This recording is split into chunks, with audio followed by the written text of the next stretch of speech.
wonderful Dharma will to teach us how to leave suffering, attain bliss and birth and death, and quickly realize non-birth.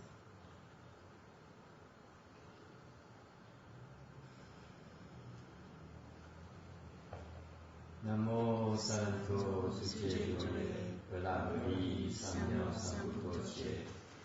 Namo Santo Suchetoye Palabari Samya Sambuddhoshe. Namo Santo Suchetoye Palabari Samya Sambuddhoshe. The unsurpassed, the profound, subtle, wonderful Dharma in 100,000 million aeons is difficult to encounter. Now that I've come to receive and hold it within my sight and hearing, I vow to fathom the dust of one's true natural being. All Buddhas and Bodhisattvas, Rinpo Shenhua, all good known advisors, Amitabha.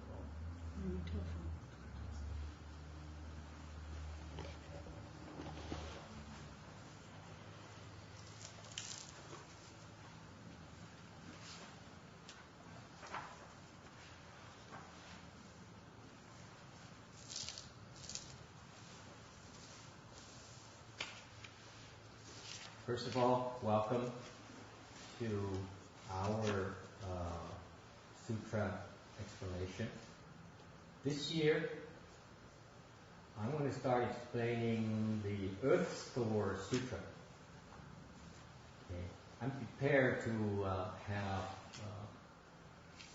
explanations in English and Vietnamese, and possibly, if there's need to, translate into Chinese. You can, if you wish.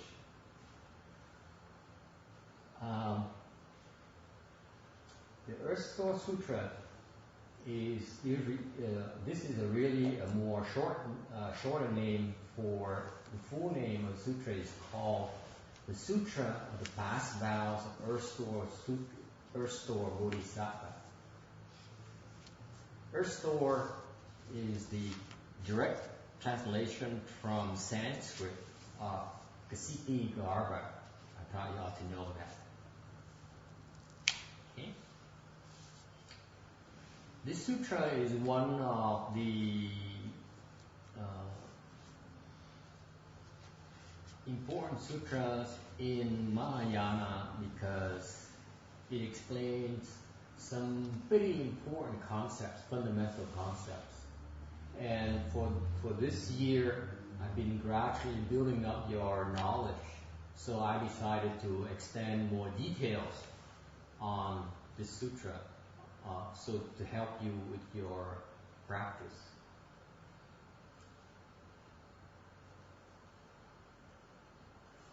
Earth Store. Earth here has a connotation of you can rely upon, and the earth can uphold living beings, make things grow.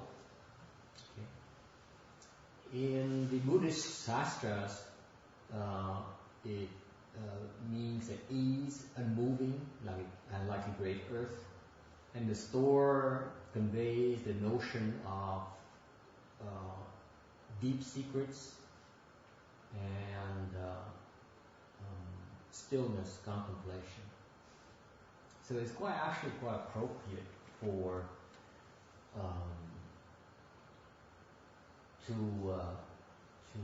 complement the morning session because it conveys, it explains the principles behind the Mahayana principles behind Chan as well. The earth has 10 aspects. This Bodhisattva was given this name Earth Store because the Bodhisattva's practice involves, his practice is pretty wide and extensive, okay? Just like the earth. Everywhere we go, the earth is present. is omnipresent. And so is the practice, so is the vows of this Bodhisattva. Number 2, supports all living beings. The earth does not discriminate. It supports all living beings. Okay. Such is the practice of this Bodhisattva. Number 3, the earth is impartial. It does not favor the good, does not reject the bad.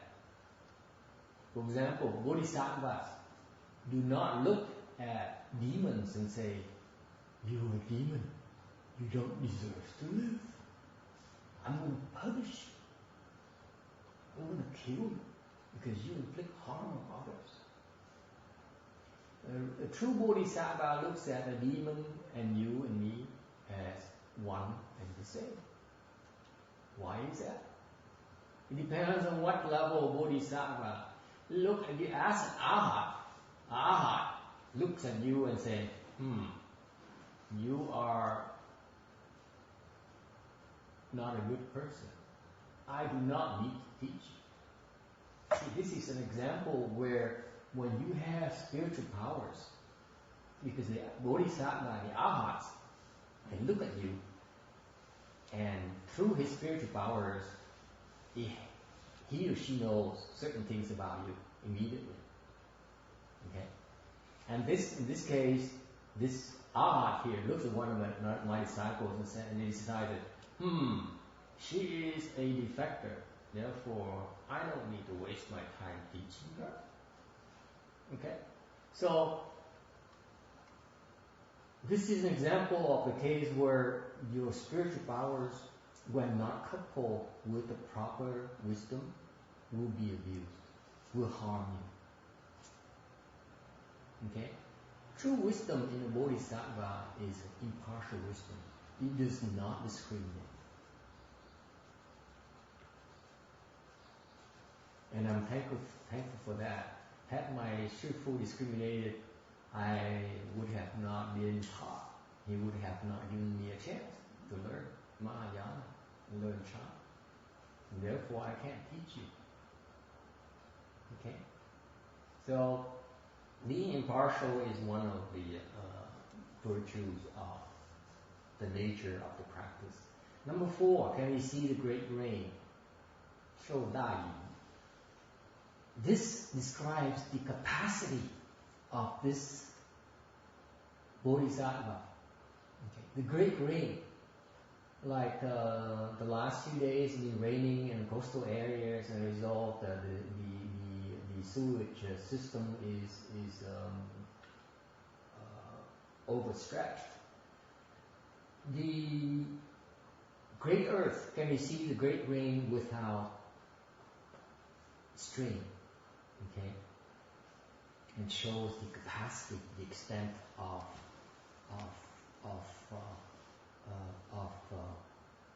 the ability to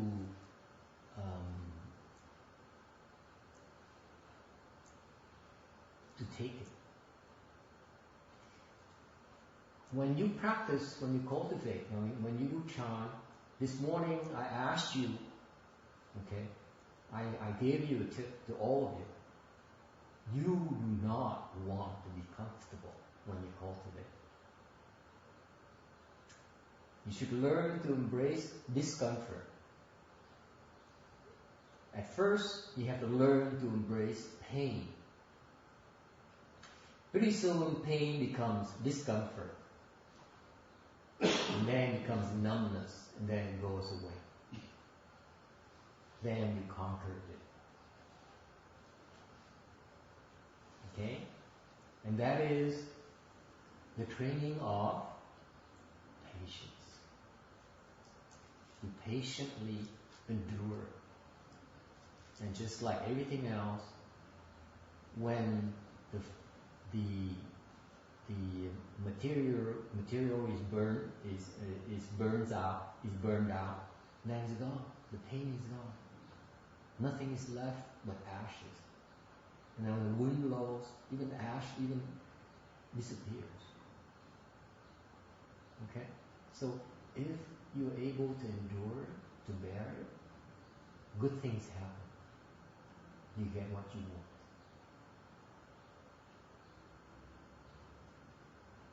That's the secret of success, folks. Success involves being able to take it, to patiently endure it until it goes away.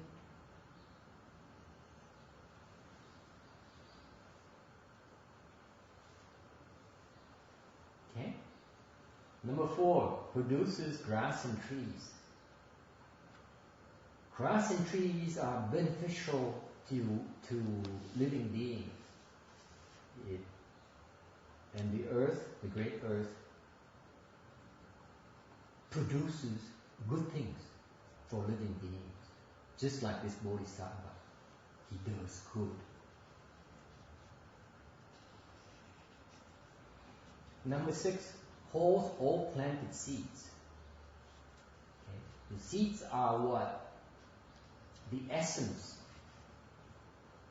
of things. And the great earth can help store, okay, can help store the treasures, the quintessential, the essence, the cream of nature. Okay. 7, produces many treasures.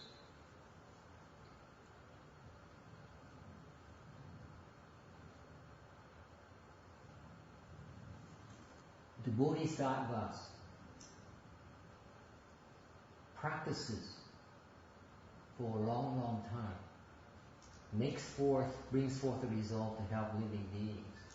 And through his or her practice, they are able to generate a lot of blessings for themselves. Okay? They are the treasure trove for us. Okay? Just like a great earth. It contains a lot of treasures, just like this Bodhisattva. And number 8, produces medicine. Medicine refers to the healing capabilities. Okay? Mahayana heals. The nearer you draw to Mahayana, the more of its healing power you receive.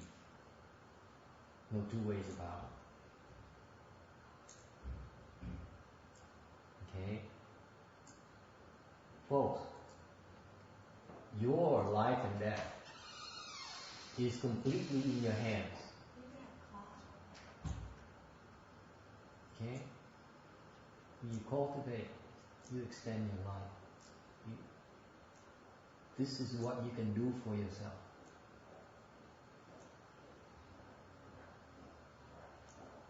You heal yourself, you extend your life.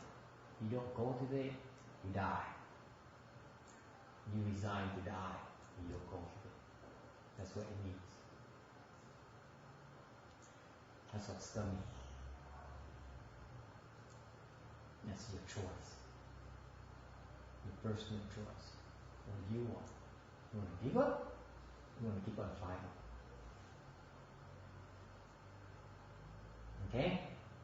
But, so that's the nature of it. Cultivation, Mahayana, is medicine for you. It heals.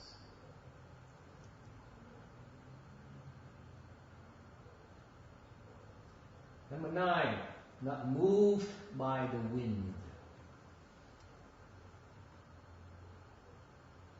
The wind is a metaphor for change, for disruptions, for trouble.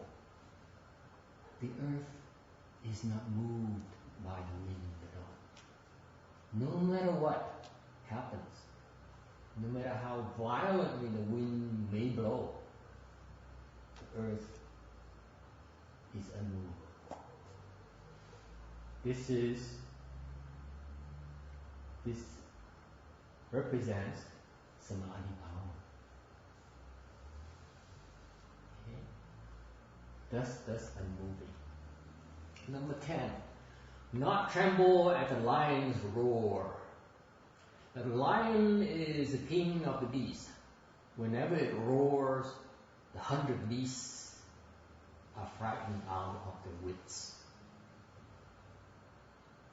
That's why the lion is considered to be the king of the animal realm. And when this lion's roar here represents the fact that someone is stronger than you, right? Because whenever that being makes a sound, you cringe, you shrink, you try to hide. The earth doesn't do that. This bodhisattva cannot be affected, cannot be intimidated.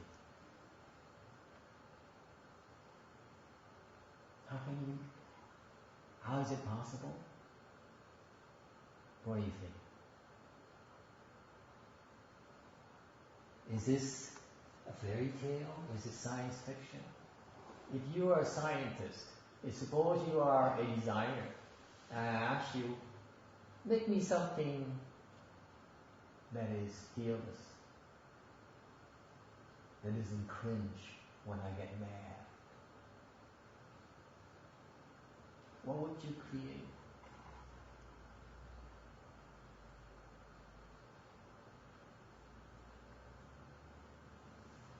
A lion is the answer.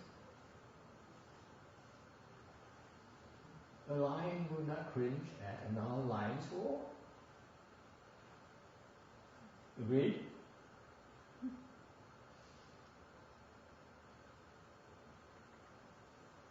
Any questions?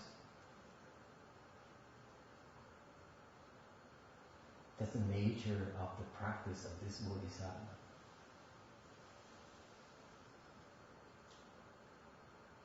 Interesting or not? The Buddha realizes this bodhisattva is something special. So he entrusted this bodhisattva a few things. He said, if living beings have in the past produced the tiniest bit of merit and virtue, you go and save them. Make sure that they do not fall into the hells. Okay? Let me backtrack a little bit for our newcomers. In Buddhism, there's a concept of the hells, which is not a pleasant place to be. It's not like the beach or the Bahamas. It is one of the worst places in the world. It is a lot worse than is described in Dante's Inferno, because Dante's Inferno is a work of fiction. Okay, it's a product of someone's imagination and becomes popularized, therefore becomes a standard as a description of the hells. Actually, in Buddhism, when this sutra will go into describing the hells for us,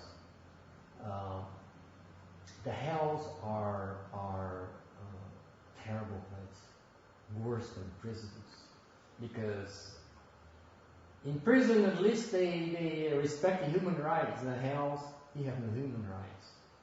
You go to the hells for one reason alone: to be tortured and to suffer. That's what the hells are for in Buddhism. Okay? And therefore, in Buddhism, we all fear the hells. Those who know will try to do things to make sure we don't fall into the hells. So we monks, for example, we recite the Bodhisattva's name, we produce merit and virtue, and when we die, we pray to the Bodhisattvas and the Buddhas and hope for rebirth, so that At least we go to a pleasant place and not fall into the hells. And the Buddha says, not everyone knows about the hells and the pure lands and the heavens, and that's why when they fall, they suffer. They have to endure the suffering and the torture and misery, and because they didn't know any better. The Buddha told Bodhisattva, Erstwhile Bodhisattva says, you have to watch out and help out those beings who produces even the tiniest amount of merit and virtue. You go and save them, okay? Or when you arrive at Hell's Gate and you can produce the merit and virtue by reciting one Buddha's name, Amitofo, or one Bodhisattva's name. Let's say Erstwhile Bodhisattva, one in Bodhisattva. Then you can be saved as well. Okay? This Bodhisattva will come and save you.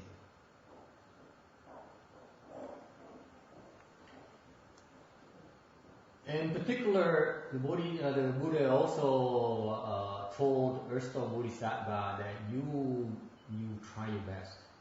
Make sure that all living beings do not stay even one day or one night in a three evil path, let alone to fall into the hells. Okay? So imagine the kind of work this Bodhisattva is involved in. He's rescuing living beings and prevent them from falling into the three evil destinies. The three evil destinies are the hungry ghost realm, the animal realm, and the hells. Okay? Those are not good places indeed for rebirth. Those are considered falling into a lower realm. Okay?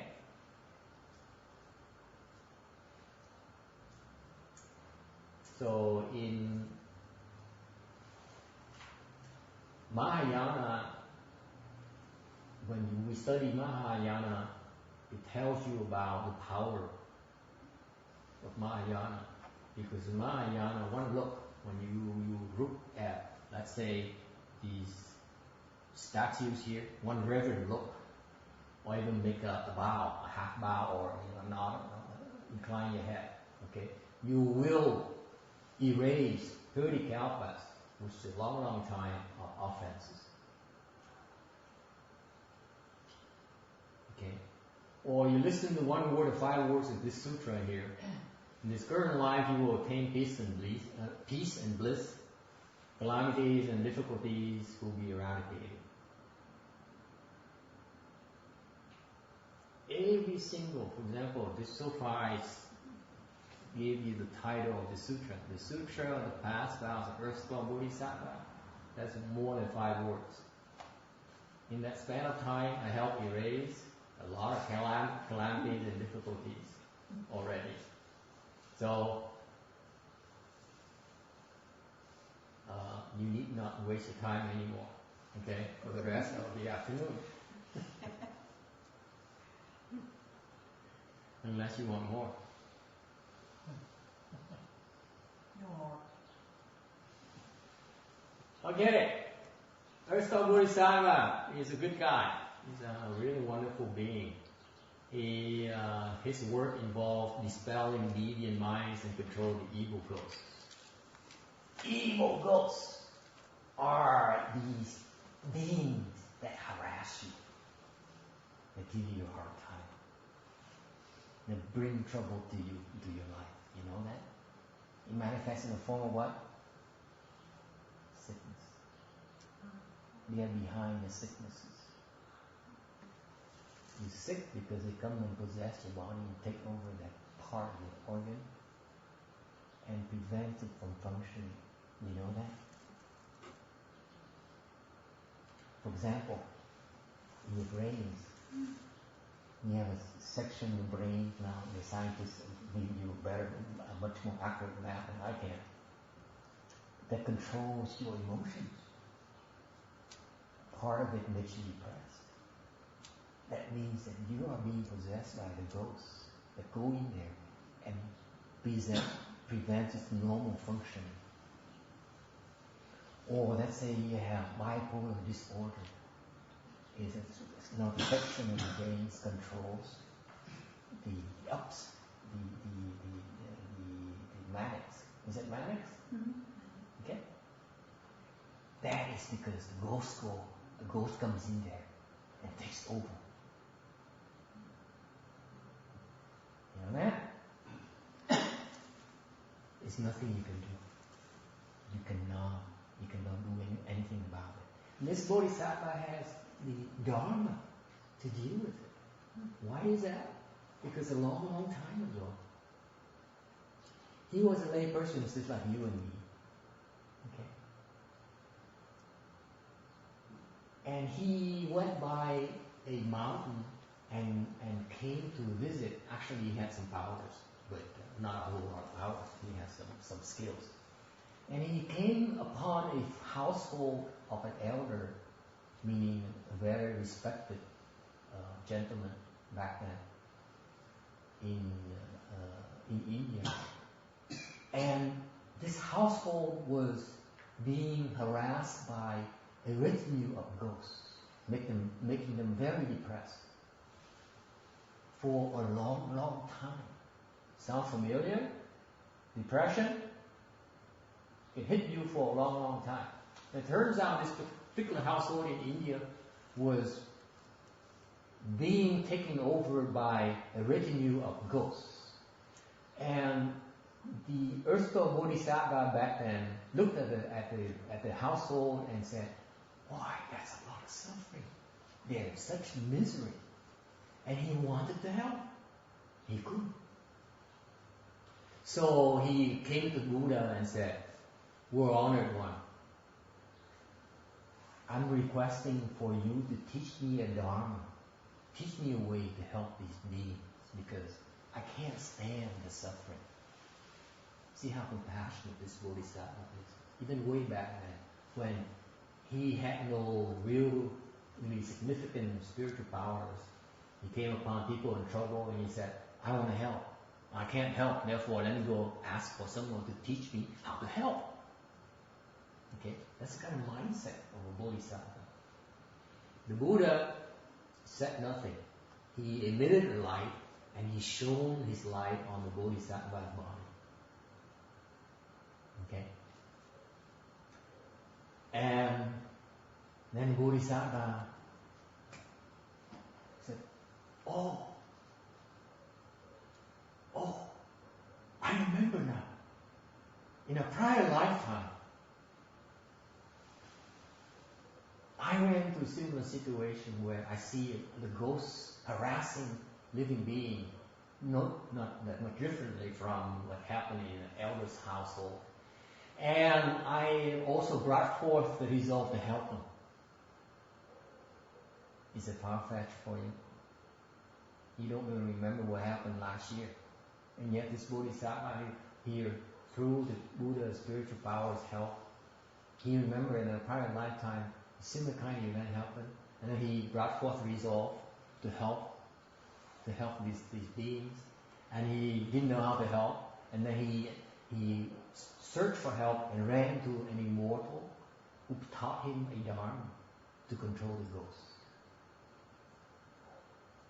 And because of his sincerity, the immortal helped him accomplish the dharma in a few days, which is extraordinary. Remember, this morning I asked you to do it for 3 weeks. This guy did it in 3 days. That's good help. Of course, it would happen in 3 seconds as well, but that's a different story. And then the erstwhile bodhisattva back then used his powers to help those households, and that's how he came about. He does have the dharma to control the ghosts, because ghosts are strange creatures. Most of the time, they don't listen to reason. We have to know how to control it. In the world of the five abilities, I explain the five abilities later in the Sutra. Meaning, this is our time right now, our world right now, the world of five abilities. A lot of trouble, a lot of suffering. In the humans, the God's realms, and the health as well, he uses the Bodhisattva, uses transformation bodies. He replicates himself and goes to different directions everywhere to rescue and cross over living beings, helping them escape calamities and difficulties. In particular, every single day, early morning, he arrives, he goes through numberless amounts of samadhis. And then he exits his samadhis and he goes to various Buddha lands without Buddhas, like right now, in this our land. There's no Buddha present right now. And to help living beings obtain benefit, peace, and bliss. In worlds of war, he dispels the war, dispels pestilence, epidemics, famine, and he does it in numberless worlds. See, for the U.S., for us to meddle into Iraq, one country drains all our resources. This Bodhisattva, he meddles in so many, many worlds. Not one country, but many, many worlds. And that's the extent of his spiritual powers, the extent of his powers. You see, the difference between keeping the big picture in check versus zeroing on the petty stuff. That's why that's the difference between Mahayana and the non-Buddhist dharmas. The non-Buddhist dharmas are based on attachments. They shoot for short-term goals, petty stuff. Because of that, they'll never be able to attain or penetrate the state of limitless. Okay? What is limitless? What is it? Is it 1? Is it 10? It's more than any of those. It has nothing. That's why it's limitless. As long in your mind you have something, your mind is not limitless, is it?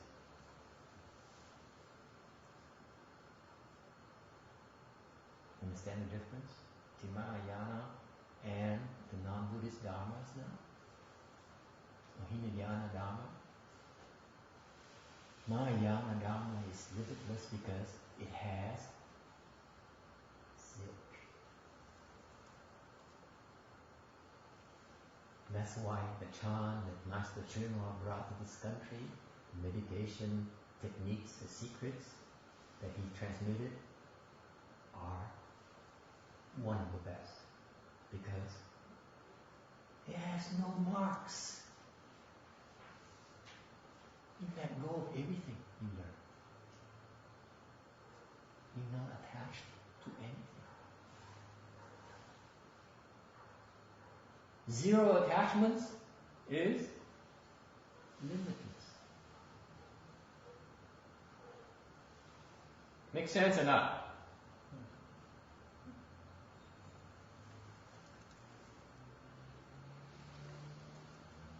Shakyamuni Buddha has 4 great bodhisattvas to help him out. The first one is Manjushri, Bodhisattva wisdom at Mount Wutai in China. The second one is Universal Worthy Bodhisattva. He is a Bodhisattva who teaches you about the Bodhisattva practices. He teaches you how to be a Bodhisattva.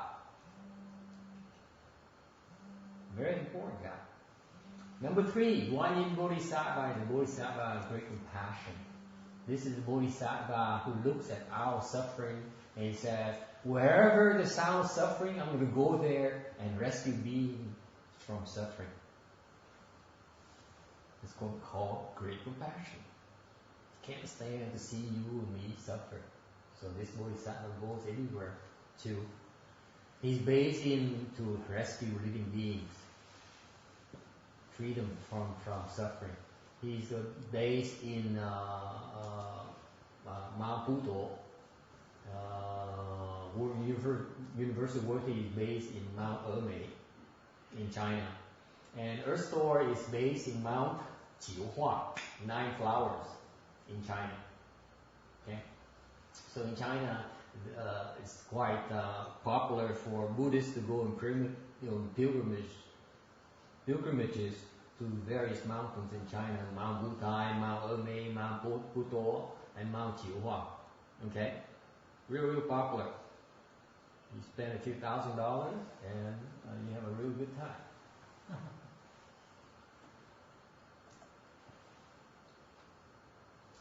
But Aristotle Bodhisattva has a Chinese connection. What is his Chinese connection? Actually, he was born in the Tang dynasty. Okay? The Tang dynasty, which is about 1500 years after the Buddha's Nirvana.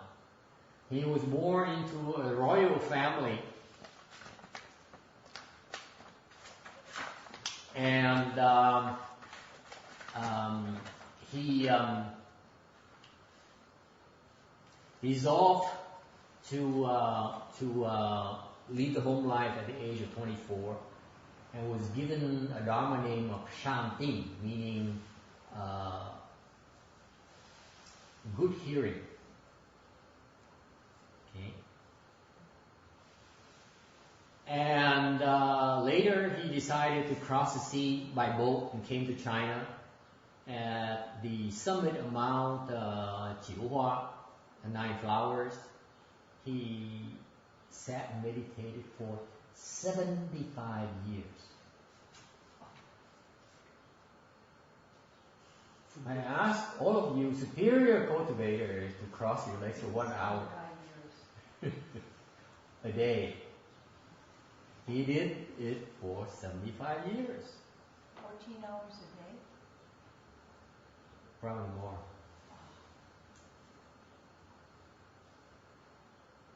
And until the 30th day of the 7th lunar year, he became enlightened. Back then he was 99 years old.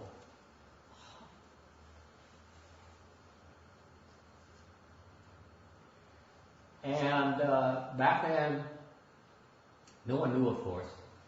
And he, there was a rich man called Ge Lao Min. This rich man here, this is in China, remember? He's very rich and very kind and enjoys doing good deeds and likes to practice giving. And he set up a vegetarian feast and invited a lot of monks and nuns to come. And he invited the famous one and not as famous one. For some reason, he invited Shanting, this Korean monk, to join the feast. And this Korean monk happened to be the 100th guest.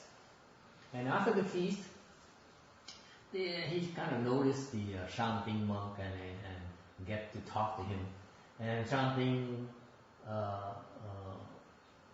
decided to ask this rich man for a piece of land to build a temple so that he can start teaching and receive left from disciples.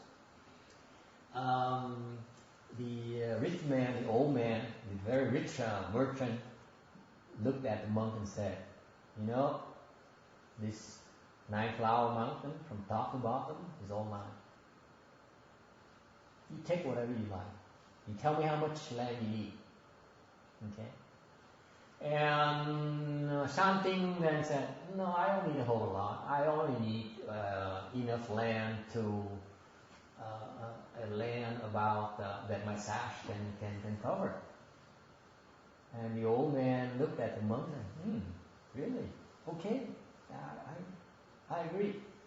So Shanting opened his sash, his precept sash here. In China, this is the sash they used to wear in the Tang dynasty. Probably don't have the plastic thing. Probably this is made of wood back then, carved out of wood. He took out his sash and then spread it, and the sash covered the whole top of the mountain. That's when you want to use your spiritual powers, folks. You see the good versus the bad uses of spiritual powers? You see?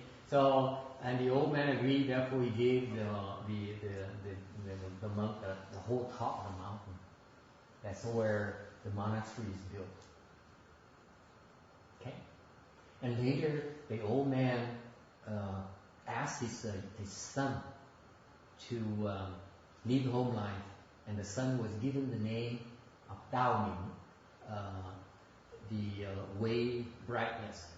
And then later, the rich man himself, after studying Mahayana for a while, if it happened to you too,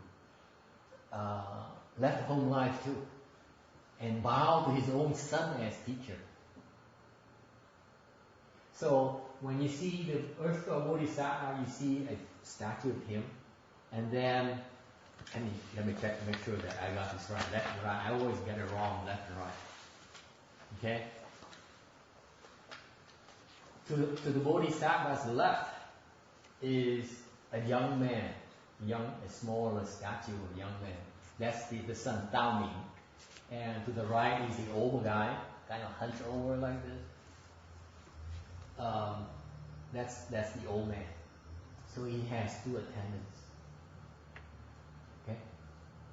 One is the father who happened to be the pupil of the son. Any questions? That's the connection, the Chinese connection of this Bodhisattva.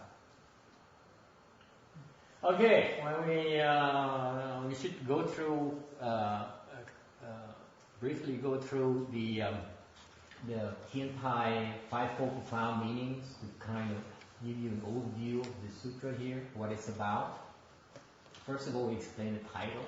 The title refers to a person, meaning earth store, Bodhisattva, and a Dharma, meaning past vows. So this is classified under the person and a Dharma classification, a dual. Okay. Past vows refers to the past deeds. And this particular Bodhisattva made extremely profound vows. He's the king of the vows in Mahayana. He says, if the hells are not empty, I will not become a Buddha. When living beings are all saved, then I will attain Bodhi. Okay? Basically, the hells will never be empty. You know that? Why is that? Because living beings are stupid. They keep on creating offenses, and they have to undergo the retribution in the hells. Because they don't know any Dharma, they escape the hells. And therefore, some of them are saved, some of them are not saved, therefore they always occupy those hells. And yet this Bodhisattva, he knows it. Don't you think? I think that he should know. If I know, I think he probably does too. And yet he says, I don't want to become a Buddha until all the hells are empty. Let me ask you. Isn't that stupid?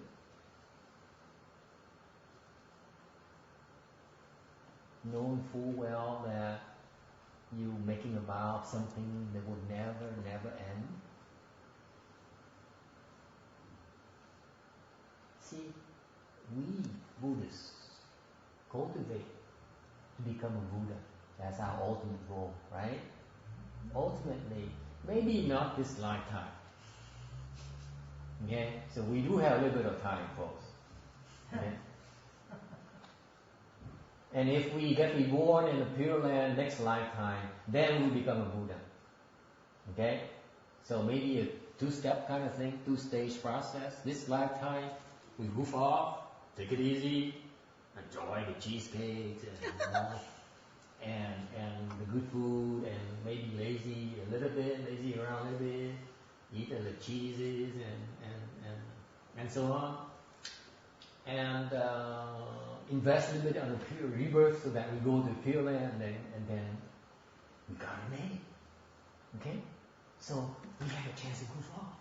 This Bodhisattva says, I don't want to ever become a Buddha at all. Make sense for me out of that, please. Why would someone who supposedly has wisdom would indulge in that, which stood down to them? Is this a mistake or not? See, this is what bothered me for a long, long time.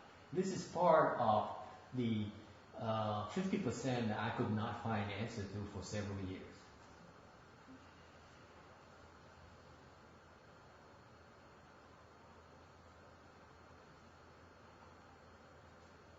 It doesn't make sense intellectually.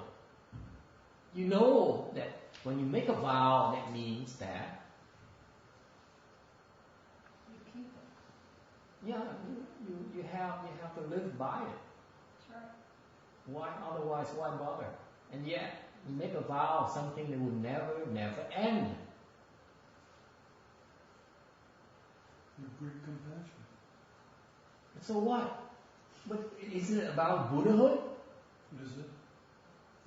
Isn't it about the great compassion first? No. Only a selfless being can make that kind of vow. Because if we use our conscious mind, it's too intellectual, it's too smart. But what about Buddhahood? You haven't answered my question. Don't you want to become a Buddha, Randy? I do. Now. Unlike you. That's why I cultivate. Because I want to become a Buddha as soon as possible. It sounds like an attachment, and bodhisattvas don't have attachments. Was it a good attachment?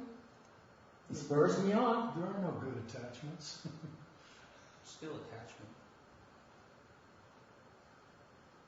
But if I didn't want to become a Buddha, why should I bother cultivating? Because you want to help living beings, sentient beings. Isn't it to end suffering? I think that as long as there's It's overrated, let me tell you. okay. I think You help them, and they bite you in the back. Yeah, they do. You help them, they eat it. Because they don't even know you help them. No. I think that the Buddha is a kind of a being that we can't relate to because we don't understand the state. The state is of selflessness. And anytime you want something, the self is always very much in charge. So when we do something that we don't like to do or we don't normally would do it, it starts to tear that part down. You're dancing around the issue. You're getting there, but you're getting warm. But you still haven't answered my question yet. My point is that, intellectually speaking, we are reasonable, logical living beings, right? I'm asking you a really, really simple and very direct question. If I claim the cultivation is good for you, it must have a purpose. The purpose of cultivation, as far as Mahayana is concerned, has an end point called Buddhahood. And yet this Bodhisattva goes out and says, I don't want to become a Buddha. It's nonsense, isn't it? Gives up ego. No, he's saying he wants to end suffering. Yeah. No, he says, I don't want to become a Buddha because the hells will never be empty. But until. Oh. The hells will not be empty. Hmm. Ever. Maybe they will. So basically he says, it means about, if the hells are empty, I will not become a Buddha. He will never be a Buddha. That's the nature of his vow. But it says here only after all living beings are saved. This is important, very important distinction, because then I'm teaching you about vows first. Because vows are one of the 10 paramitas in the Bodhisattva practice. I'll cover that later. Okay? Perhaps not the vows, but I'll cover the paramitas in a couple of weeks. This is what the Dharma doors that Bodhisattvas practice. And vows is one of them. To make vows is one of the very important paramitas that Bodhisattvas practice to become a Buddha. And yet, this particular parameter will prevent him from becoming a Buddha. Agree? That's what he says. I think what you're saying makes logical sense, but I think it doesn't make sense either. Okay, I've been playing with you because I want to see how you use your knowledge to make a case for it.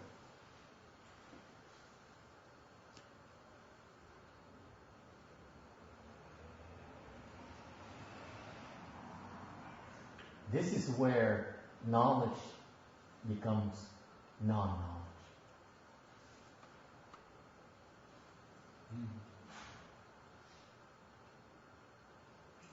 If you know that the health will never be empty,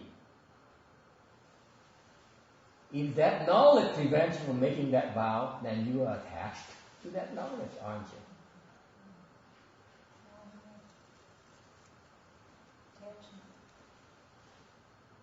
Agree?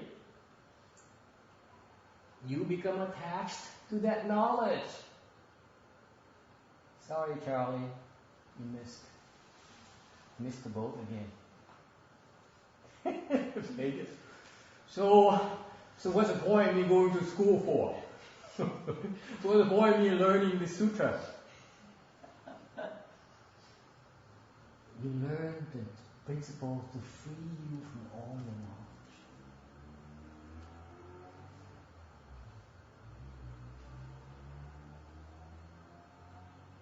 You buy that? No?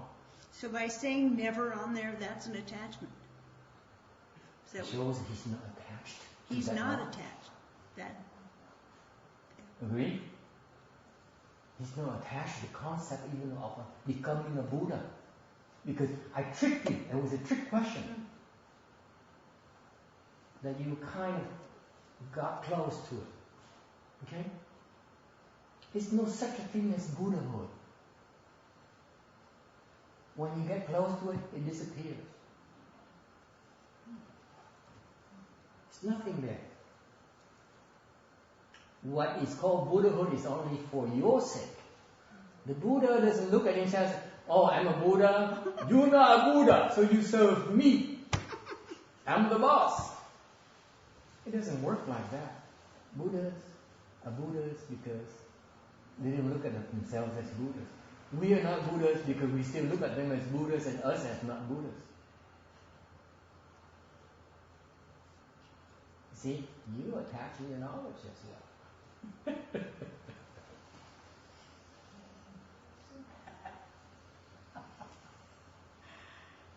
Do the vows. Until I told you that, did you know that you were attached to it? You didn't, did you? None of you knew, did you? That's all we can do. Is point out to you your attachments. It's up to you to undo the attachments. That's where cultivation comes in. All I can tell you is she's dying, she's giving up hope, she's not fighting anymore, she's ready to die. It's up to you to do something about it.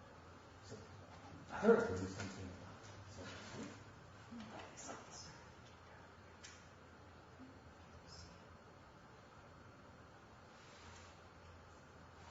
Okay?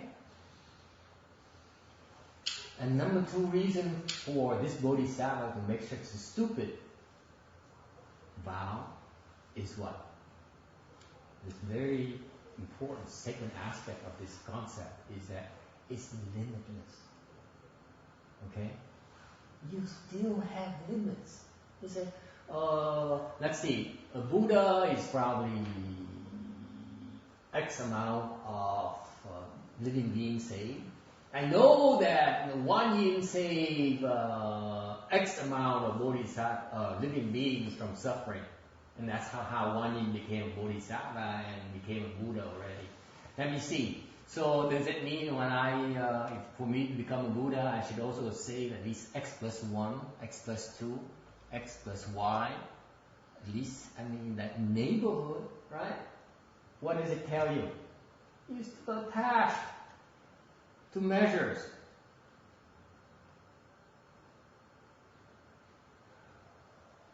Okay?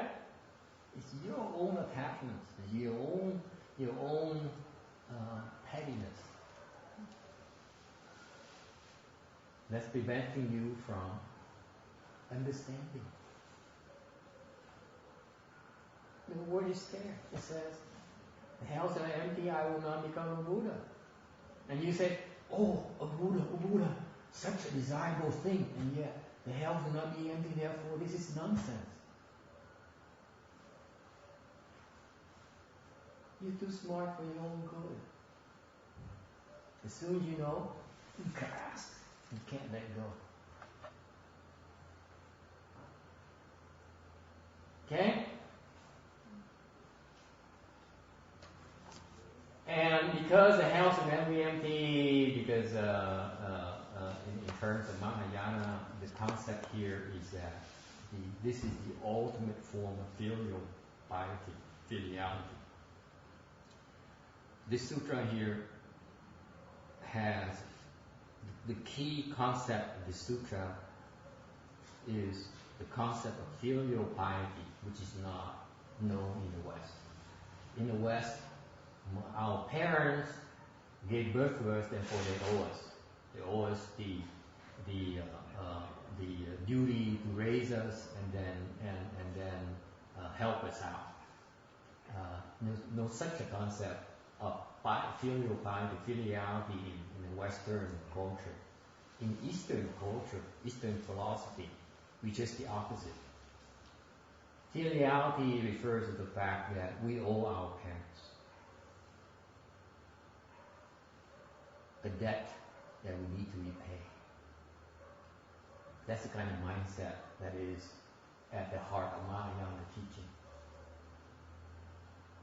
So in some senses, at the philosophical level, Mahayana is probably quite a lot deeper than the regular Western way of thinking. It can measure, can grasp, and it takes some time before you be able to understand it. The principle of filiality is very, very profound. Okay, and is at the heart of the Buddhist teaching. Any questions?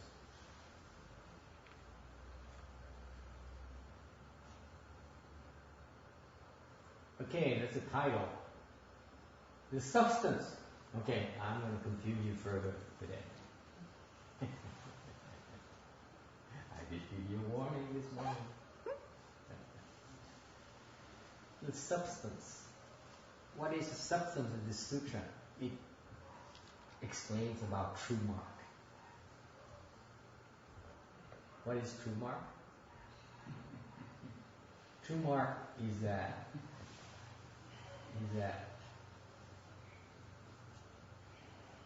true mark is about the absence of marks.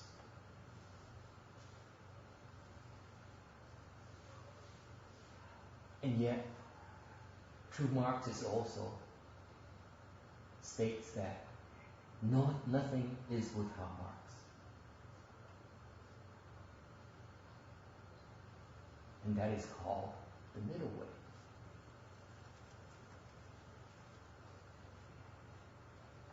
Any questions?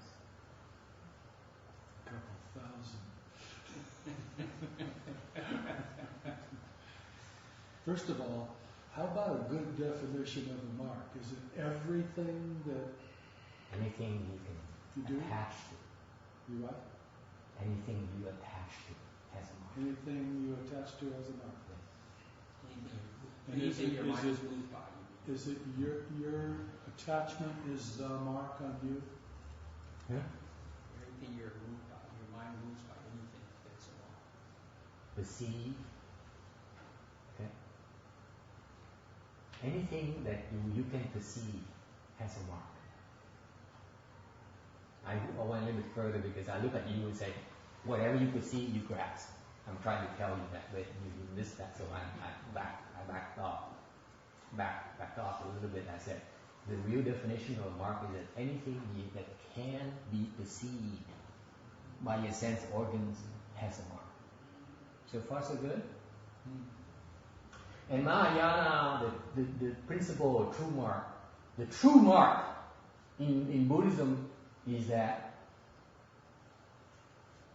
there's no marks. If you have no marks, you can find something that has no mark, that is true mark. So far, so good. Excellent. Excellent. See? Intellectual pursuit is paying off for you, my dear. I'm impressed. You're beginning to understand. You see, it's not something you can reason. See, they're trying to reason. Either you understand or you don't. Nothing to understand. They trying to understand. You're trying to understand. Of course, you're groping for things you feel familiar. You can put your arms around, right? Okay? That's the nature of the thinking process, the mental process. You're trying to refer to things that you can connect with, you think you understand, you're familiar with. Okay? The true mark, by definition, is the absence of any mark at all. It's called a true mark. At the same time, it also says that everything, nothing is without marks, meaning everything has marks as well. That's called true mark. This refers to, in Mahayana principles, vocabulary, it's called true emptiness, meaning no marks, and wonderful existence, all marks. Okay? It's something called true emptiness, where you go there, there's nothing. Nothing at all. It's called true emptiness. In Mahayana, also a concept called wonderful existence, where everything exists. Whatever you can think of, whatever you can dream of, is there. Okay? Zero or everything. This is what the externalists refer to. The externalists, let's say, some of them, here back then in Buddha's time, refer to the fact that true emptiness, therefore, is nothing there, therefore, when you die, you go back to emptiness. Nothing to work for. So it's okay to go and commit offenses and live it up. Okay? Because when you die, you return to nothing anyway. It's emptiness. Well, wonderful existence. It says that whatever it is will be there. Okay? Whatever you can think of is there. Existence. Mahayana says it's both at the same time. This is only Mahayana teaching, not Hinayana. Small vehicle, they don't have it either. Hinayana only have true emptiness. Well, sort of a adulterated true emptiness. There is not truly empty yet. Okay. Mahayana says wonderful existence, everything you can think of, your existence, your life, you and me, are part of wonderful existence. It's there. You can't deny it. Right? Wonderful existence arose from true emptiness. True emptiness gave rise to wonderful existence. Originally, is nothing there. Because of the falseness, things begin to move and be created. So out of nothing, something was produced. Things were produced over time. Okay? And they're still part of one and the same. If it weren't empty, you wouldn't have any place to put the things you just put in there. That's right. So that's why it has to be empty. but it's not the kind of emptiness you're thinking of. No, you don't know that. I know that. Okay. It's you who don't know, who doesn't know that. But then you don't believe it. I believe it, but I don't quite No, understand. let me rephrase it. You find it hard to believe. Yes. Any questions? Isn't it because that when thoughts arise, it's no longer empty? It's us coming into being and creating and making something. Thought is at a coarser level. It's happened way before that, right? Way before. Thought is very, very coarse. Very coarse form of confusion.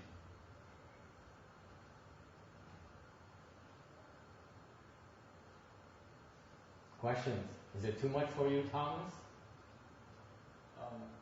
No, this sounds good.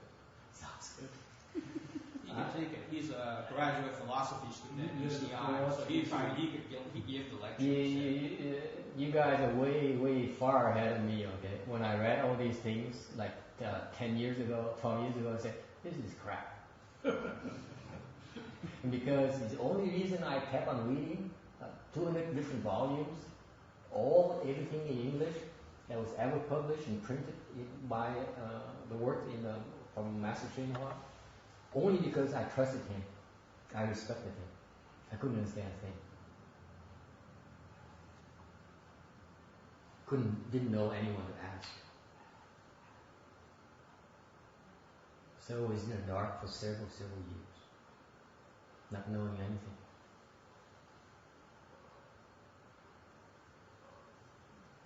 So for you to say that it's interesting, you're way ahead of the game, my friend. You have potential. That's all I can say. Because I admit that I will confess to you that I was confused like heck back then. Still confused right now, actually. So be careful. Number 3, clarify doctrine. The formation principles here that the Sutra teaches us. The practice of filial piety. Because why it's important? Because heaven and earth deem filial piety to be foremost.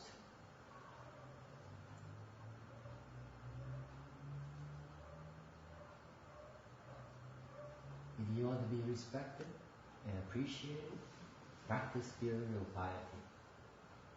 You don't have to go out there and build a fortune or give to charity or make a name for yourself or create an invention. The principle here is that if you practice filial piety at home, okay, you'll be respected. And if you are filial yourself, your offspring will also be filial. And one filial son or daughter will bring peace and happiness to the household. Number 2, crossing over living beings on our 9 realms. This Bodhisattva's work is about helping others. Okay? The nature of his work is that never mind about Buddhahood, never mind about my personal goals. Let me take care of all living beings that I come across. What kind of mind is that? That mind is an infinite mind. That is a mind of a Buddha, folks. That's why this Bodhisattva actually is a Buddha. He became a Buddha a long time ago.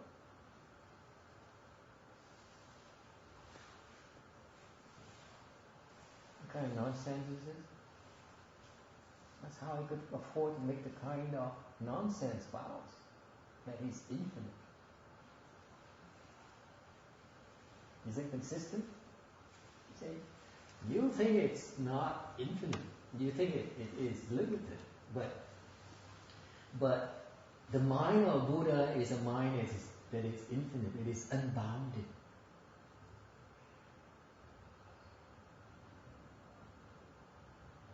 if you're able to make the kind infinite vows, okay, the vows, that's the beauty of the vows Dharma.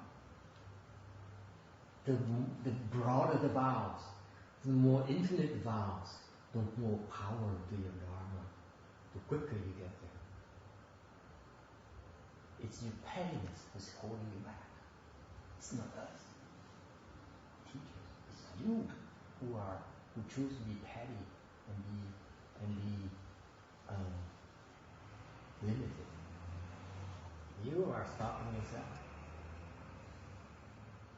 So we crossing over in Buddhism, meaning that we cross from one shore of suffering and birth and death to the other shore of enlightenment, of liberation. Okay? Number 3, rescuing of sufferers. Okay? This is a dharma of compassionate living being, a compassionate being. This Bodhisattva is very compassionate. He has his spiritual powers. He went down the hells and all over the world, and then he saw the kind of suffering that living beings have to endure down there. Do you think your leg pains will hurt so much? Even as of today, and you still bitch and moan about it. Wait until you have a chance to have the spiritual power and fly down to the hells and take a look.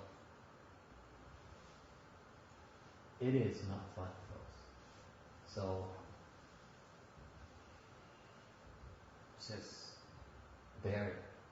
Don't bitch about it. That's the next level. And number 4, repaying kindness.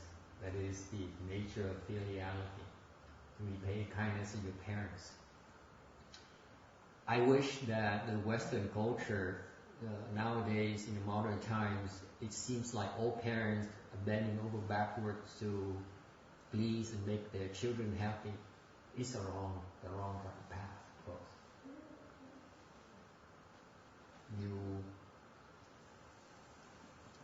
You planted the wrong seeds in them. You should be teaching them about filial piety when they're younger. Not the other way around. Not parental piety.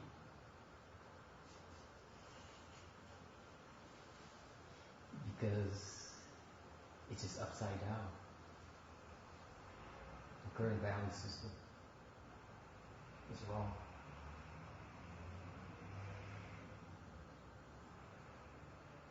Why isn't this a form of attachment? What is it? The heavy connection to your parents. What filial piety means here, taking care of your parents. And I understand. Have you taken care of your parents? Somewhat, but probably not like this means. Then you still haven't understood yet. You see, the beauty of Mahayana now is in doing, not by talking. You talk there, Randy alluded to that earlier. You're talking up here. You're creating mental constructs. You're reasoning. Okay? So all those are false thinking. That's what philosophers do. You know, let me be blunt with you. The modern philosophers are so confused. My brother has a PhD in mathematics from Berkeley. And he says, math is a bunch of nonsense. Because you build nonsense on top of nonsense. That's what we do every day. What's new about it, huh? You build new nonsense. You build nonsense on top of nonsense.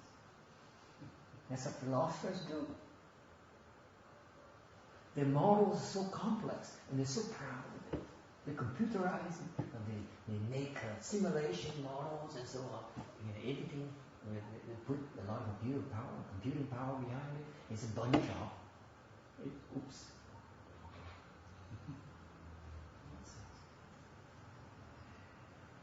How can you build something true on a false foundation?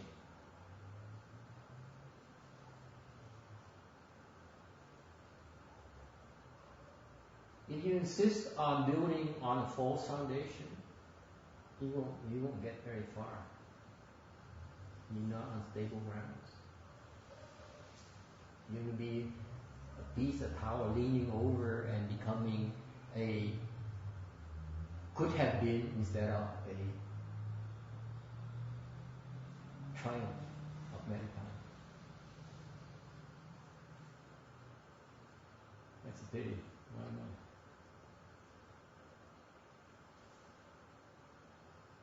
not? Okay, I'm probably went out on a limb there since there is someone who is in the philosophy department here at the university. By the way, I don't hold exclusive rights to the truth. This is an exchange information and viewpoints. You are welcome to disagree and state your viewpoints. Okay, there's no right or wrong here. I'm only presenting the Buddhist perspective. Okay, maybe shocking to you right now, probably hard to take for some of you, but it's only because your samadhi level is too low for you to be able to grasp it. So be patient. It'll be clearer as you practice. I was in the dark for a long, long time. Trust me.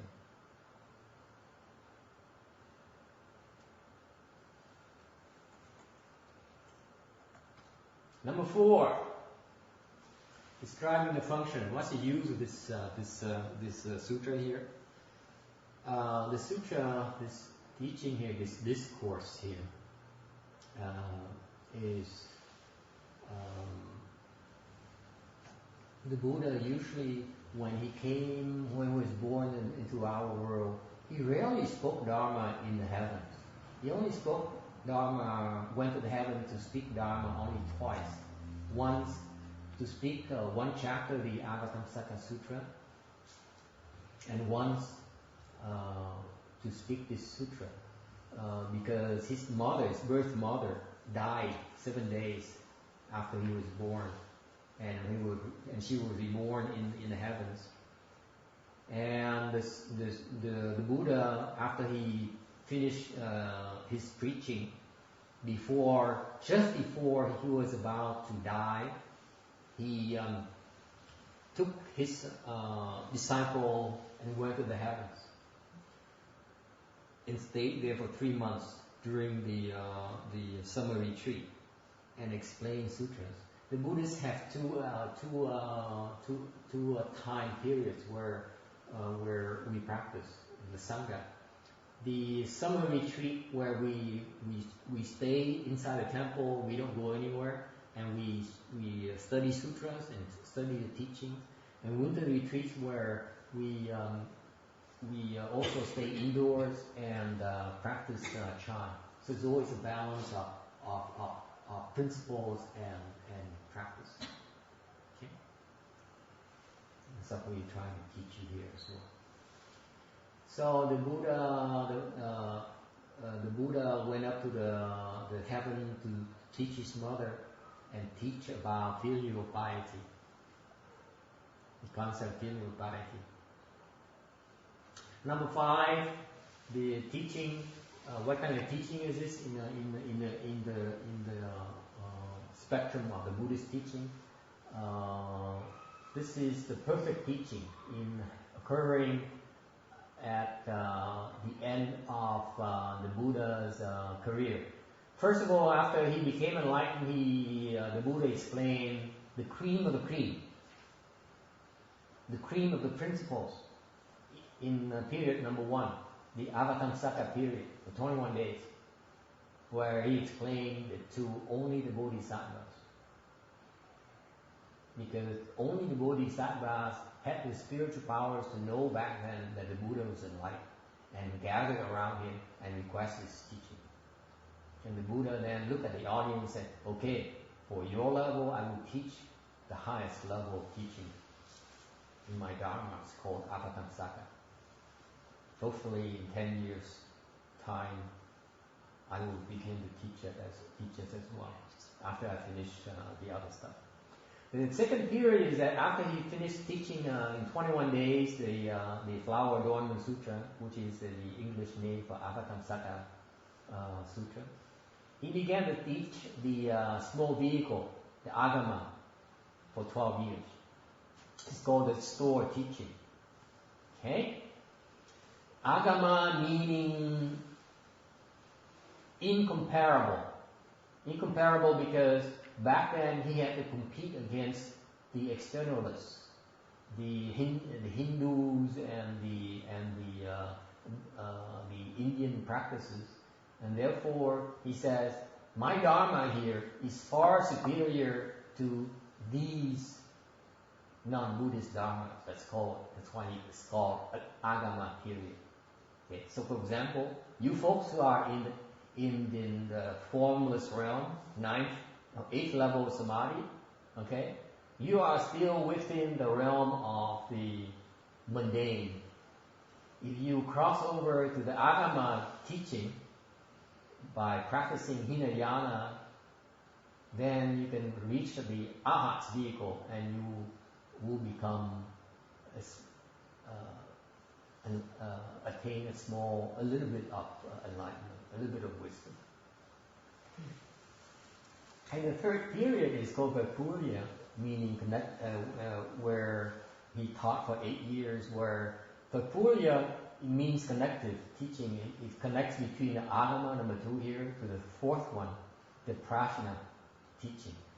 So he says, okay, I've taught a bunch of Arhats here, and some of them are pretty happy, and they say, okay, I got it made, I'm going to retire now, just like Vietnamese. The Vietnamese would have this tradition where they work hard until they reach the age of 50 and then they retire, and they enjoy life. Okay? They think it's pretty smart. So anyway, so some of these Arhats have some more potential, therefore let me begin them to veer them to a higher level of teaching called the Prajna teaching. But before that, let me prep them by talking about the Vaipurya teaching. So the Vaipurya is preparatory, like prep school for the Bodhisattva vehicle, the Prajna period, which he taught for 22 years. Okay? So some Buddhists, some smart aleck Buddhists who went through especially the Buddhist philosophers at universities, they said, okay, so the Prajna period is about Bodhisattva wisdom. Therefore, you cannot become a Buddha unless you understand the Prajna period. And therefore, Prajna should be a key kind of wisdom that you should specialize in. No, the real kind of wisdom in Mahayana is the fifth period, the Nirvana flower and Nirvana, Maha-Nirvana period, where he taught for 8 years. During this time period, he taught the Earth Store Bodhisattva Sutra. Okay? So this sutra here contains a lot of profound principles. Do not be fooled by the nature of these simple principles. They contain very profound connotations. Any questions?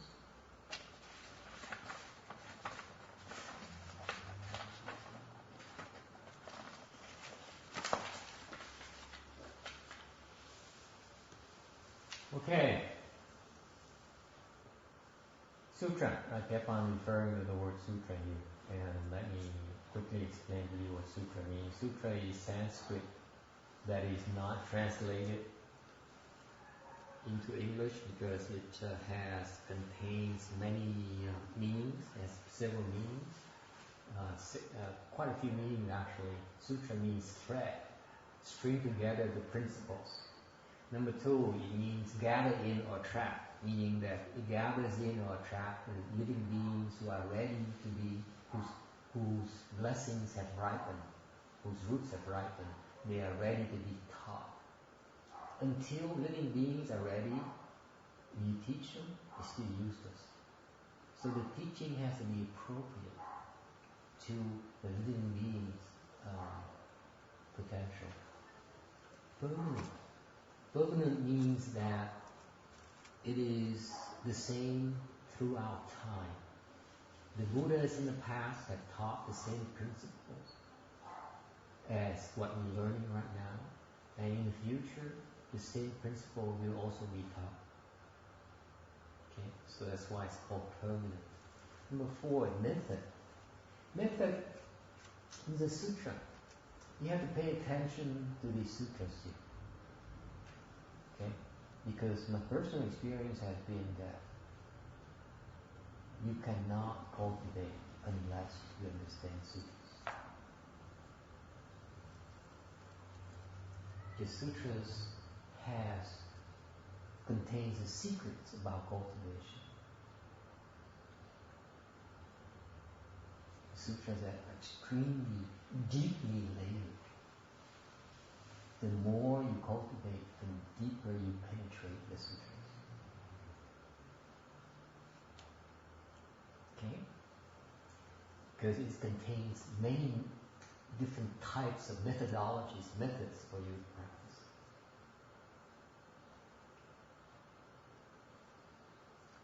Bubbly spring.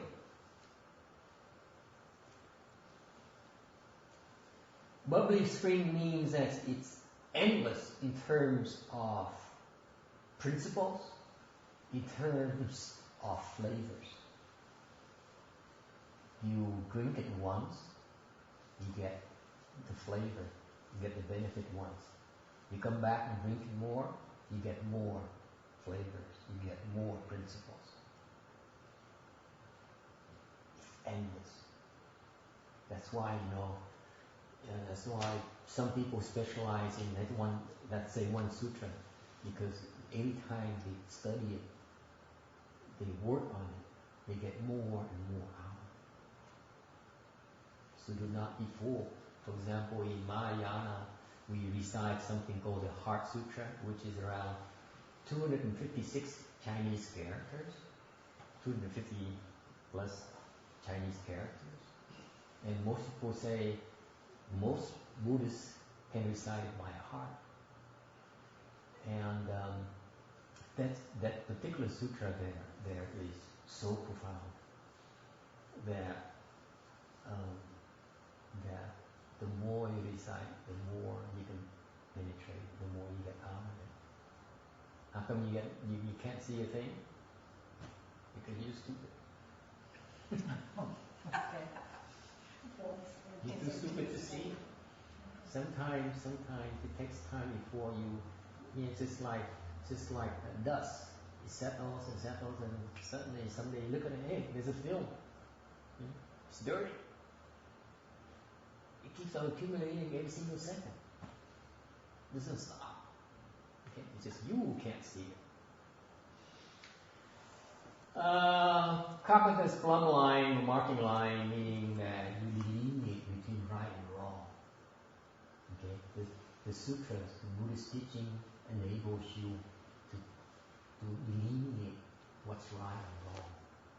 Without that demarcation, you wouldn't know when you get off on the wrong side, go to the wrong side. Okay? So that's important. The path is a way for you to progress.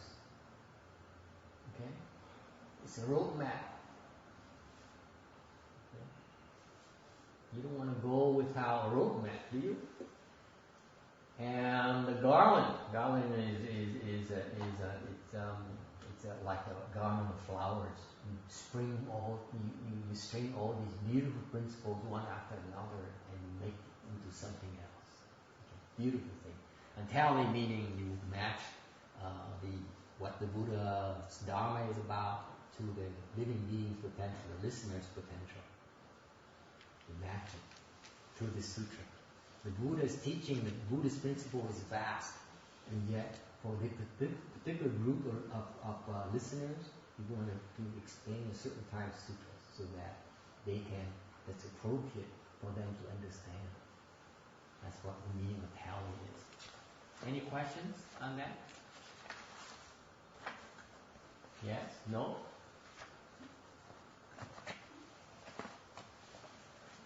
Thoroughly lost? Or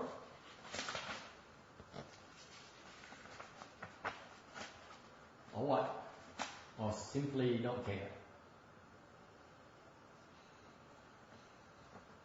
Yes? It's a lot to take in on that. Remember what I told you last year? Just let go.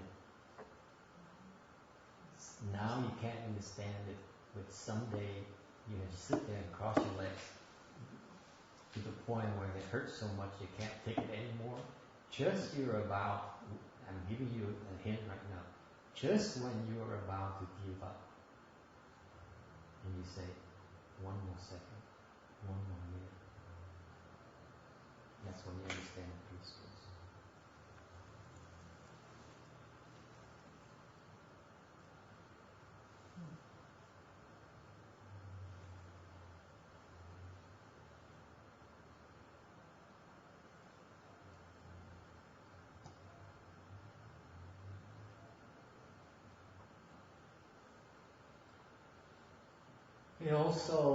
Sutra also has a couple more meanings that I thought I would tell you for your information. Sutra also means the production of goodness. It can transform obstinate into malleable, can change obtuse into nimble, can eradicate offenses, and multiply blessings. So it can accomplish all kinds of good dharmas. It's really inconceivable, folks. It's beyond your understanding, beyond your regular kind of thinking, logical thinking. Listening to sutras, reciting sutras, memorizing sutras has that kind of effect. It produces goodness in you and around you. And finally, sutra also means to manifest the proper principles. See, the Buddha, when he explains sutra, he explains using one sound. And with one sound, all living beings understand it. Okay? And they attain a dharma and become enlightened. Like the six patriarchs, he listened to one line of the sutra, and he became enlightened, just like that. Okay? So that's why sutras are very important.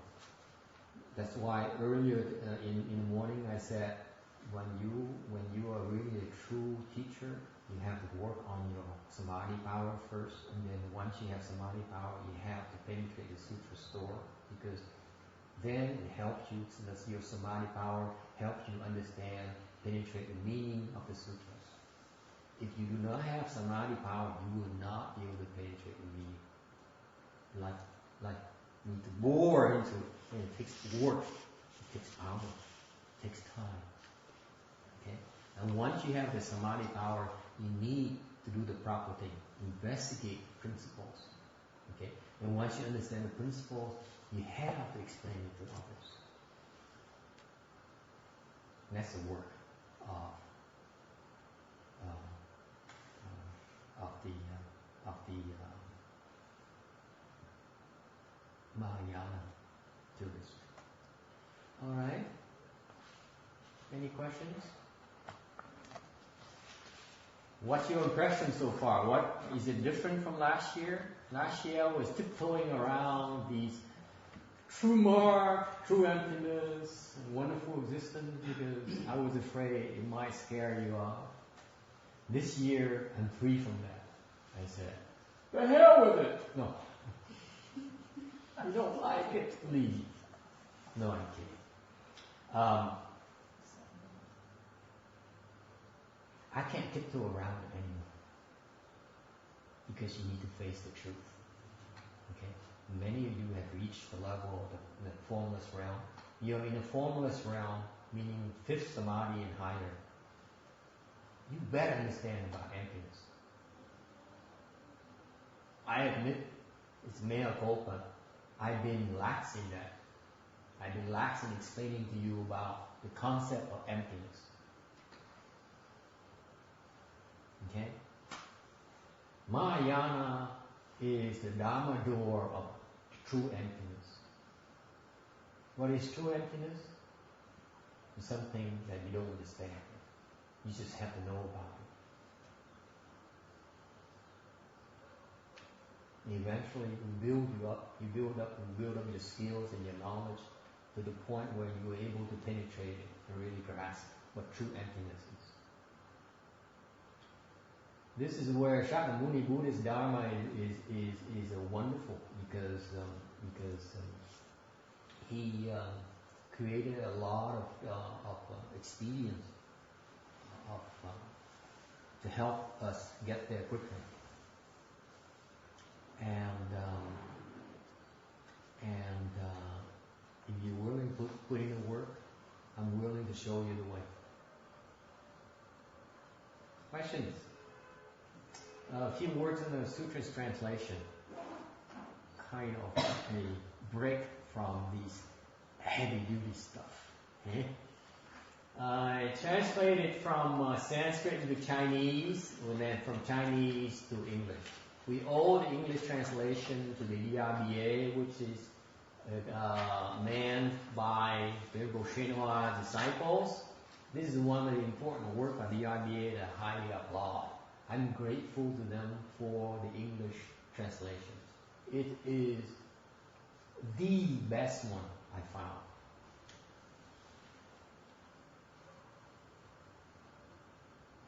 It's so important because without their work, we'd have no vocabulary to use to explain to you these principles. And for that, let me tell you, I'm grateful personally to his disciples because I owe them my understanding. I owe them the ability, the opportunity to be able to explain it, to use the vocabulary to explain it to you. It is the best, the most accurate translation available of Mahayana principles. If you go to the Eastern philosophy department at the universities, again I'm touching maybe getting too close to you here. The academia may understand about the words, but they don't have any samadhi power to understand the principles. Agreed? Without samadhi power, you cannot understand the depth. You don't have the depth to delve deep into the layers of these different meanings. For example, I keep on talking to you about true emptiness. I can look at all of you and say, when I talk to each and every one of you about true emptiness, I can tell you that you cannot understand what it is yet. It is not what you think. It is not what you can think. Even in the deepest samadhi level, power you have, you can't even conceive of. None of you. I can look at an arhat in the audience and say, you can't understand it either. That's how deep it is. Okay? So how can the non-cultivators who have no samadhi power understand it? And that's why their translation tend to be not as accurate. Okay? So I'm telling you that because to tell you about the treasure trove you have at the DRBA English translation. If you want to investigate Mahayana principles, I highly recommend you read the English prints and the English documents they have there because it is the best, even better than Vietnamese, by the way. Better than Tibetan.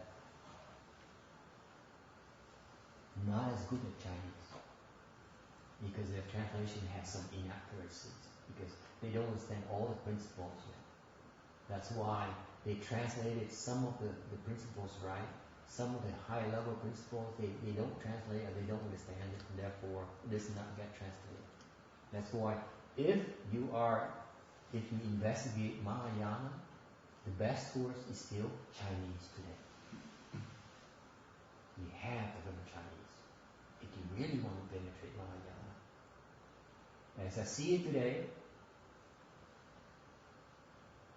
I don't see the Vietnamese being able to penetrate the Chinese meaning, even of Venerable Srinivas' teaching. They're not there.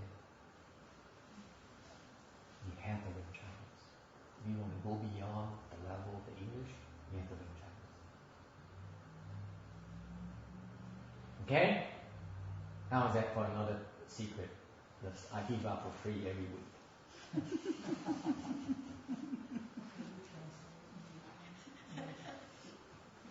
Not only do I not charge you, I give away free trade secrets. Maybe you'll translate. It's called utmost stupidity, isn't it? Master. But, Maybe you'll translate it. but until you reach a certain level, English is still the best. The Vietnamese English translation is still the best for all of them. For a long, long time. In this lifetime will be fun for you. Yeah, this lifetime. Take it easy, man. Generally believed to be translated in the Tang Dynasty by a very famous monk called Shikshamna. He's very famous because his name means delight in study of the Buddha Dharma. He's very well versed in both the small vehicle and big vehicle dharmas. And he's so virtuous that he's well respected by his contemporaries and by the kings and the queens, and made believers out of them.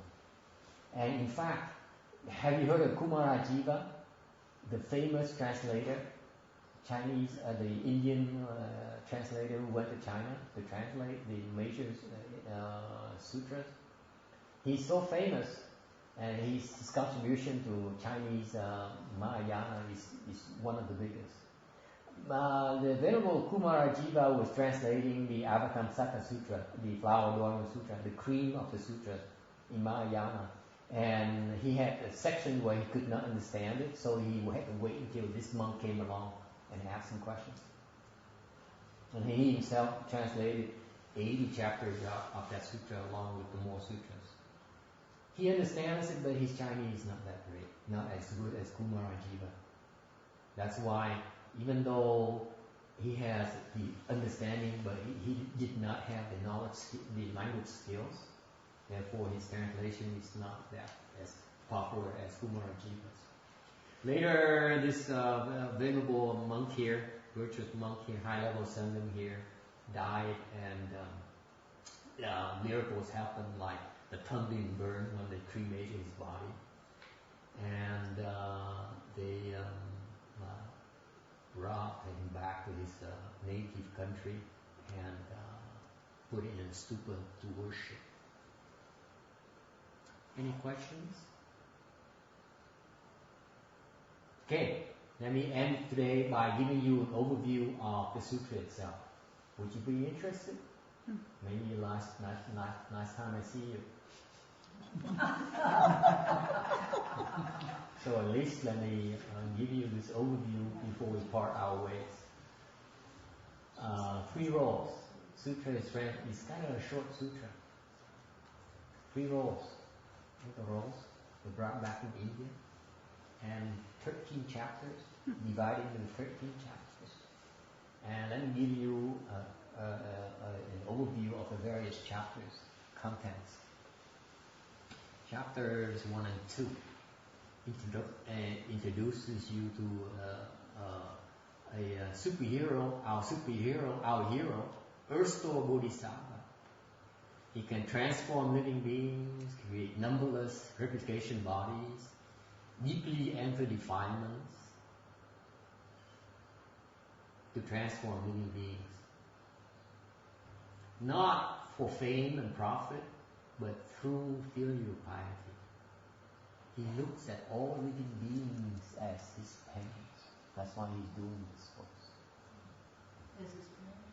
That's why I asked someone earlier, how filial are you to your parents? They said, somewhat. See, that is not really filial piety yet, because this bodhisattva here has the numero uno level of filial piety, because he can look at you and me and say, you are just like my father and my mother. I admit, I will confess to you, I'm not there. I look at you and say, I can't stand this person. You see emptiness when you look at him. I empty myself, but I still can't stand you. That's different, okay? This bodhisattva, folks, this is true Mahayana wisdom, folks. If you can look at me in the eyes and forgive me for my sins and my mistakes, okay, then you should be teaching me.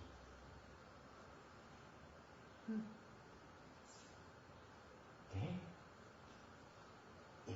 Furthermore, if you can look at me and look at the next person, next dog or earthworm as your parent, you there?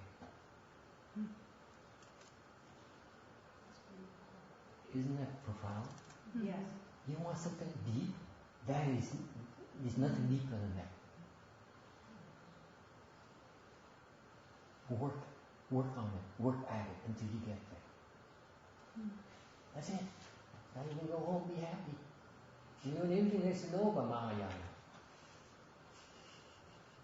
That's beautiful. For today. That's beautiful, Master. Understand a little bit more about filial piety now? When you say piety, it makes a difference about the attachment part. I just wondered about the question part of it. You're still wondering. Okay. Too much processing, my friend. All the time. So there's some kind of attachment somewhere. Give it up. And not only he's doing filial piety out of thing for himself, it's really to help him escape the three evil destinies and avoid suffering. See, I remember when I was working and managing as a manager, the people I didn't like, I loved to watch them making the same mistake over and over and over again. I wouldn't say a word. That's how I treat the people I like or dislike. Meanness, talking about meanness.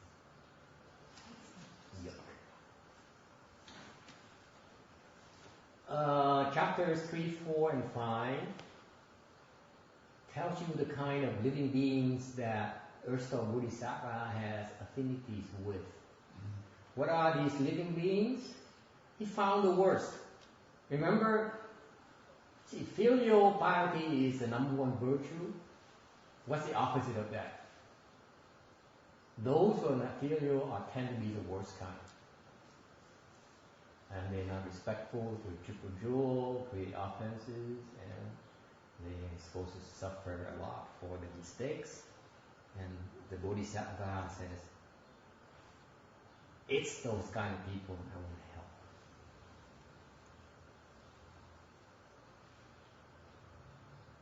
Isn't it interesting how certain people choose to live their lives? Most of us, the smart ones, we serve our self-interest. We go and get an education, try and find a good job, kiss up to our boss, work our buns off, save money, kiss up to our old and dying relatives, hoping for a good inheritance. If you asked me earlier, when I was younger and available, I'd say, marry to rich. What the hell? Why do I have to work for it? We even figured it out a long time ago. It's about time men. There's something about it. Okay. through it. Why not? There's always work.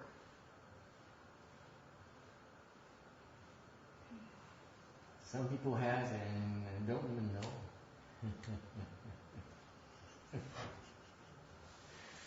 And so that's just a smart and logical thing to do. What does this Bodhisattva do? He goes out and says the worst kind of offenders. Okay? Chapter 6, 7, and 8. To help these living beings is not that hard, actually. It's much easier than you think. These chapters tell us what it is. We create the merit and virtues. We offer incense, we recite sutras, we create banners, buy banners and give it to the temples. Create images, these statues, these paintings, these carvings, these things are good things to sponsor, and various good things that you can do. And when you create merit and virtues like that, then you create the hooks and the handles for him to come and help you later in the future when you are in trouble. Okay? Sounds like good news to me. So you during the day you do 10 bad deeds and you do 1 good deed. Still pretty good. You still come out ahead. You still have hooks. You still have handles for him to come and rescue you. And the final chapters explain because this is about Buddhahood. Some of you might be wondering about that. Explain the causes for Buddhahood.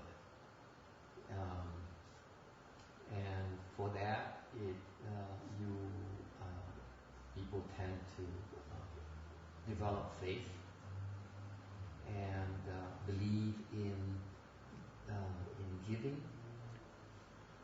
and cultivate. All right. Any final questions?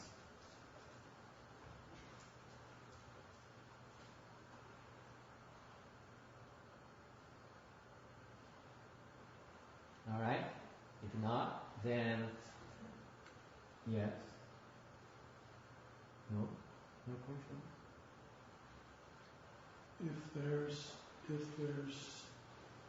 emptiness is nothing, and existence is 100%, and the middle ground is halfway through, is that emptiness half full? No, I didn't think so. Okay. It's not in the middle ground either. What? It's no middle ground. It's one and the same. One and the same. Yes. Yeah. So it's both.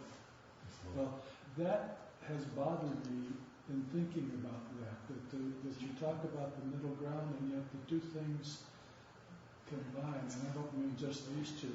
Middle means that it refers to the fact that the externalists have either zero or none. I mean zero or everything. Or everything. There's nothing in between.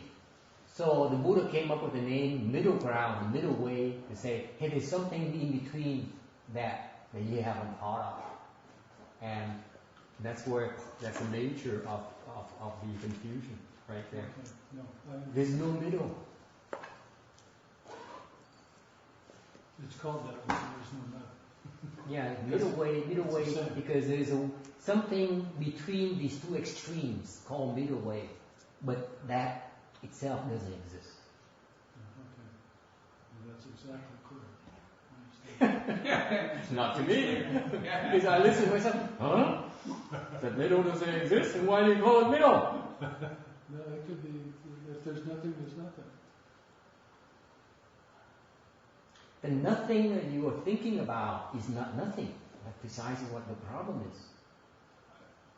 It is not nothing yet until you have enough samadhi power, my friend. Okay. You see why the importance of chant? If it weren't for the importance of samadhi power, the patriarchs' lineage would not. They would not have chosen the chant as the main means of transmission. Think about it. If it weren't for the importance of building the samadhi power and concentration power, they wouldn't have bothered with asking you to bear the leg pains and work hard, because it represents a methodology, systematic methodology for you to develop the skills and progress.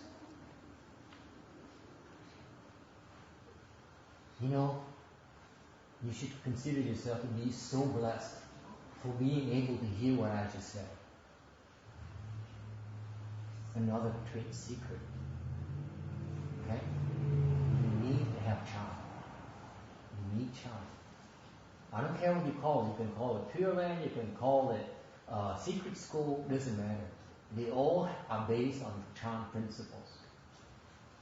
All the foundation of these secret schools, whether it's Tibetan or Japanese or Chinese or Pure Land or whatever, okay, they're all based on the chant principles.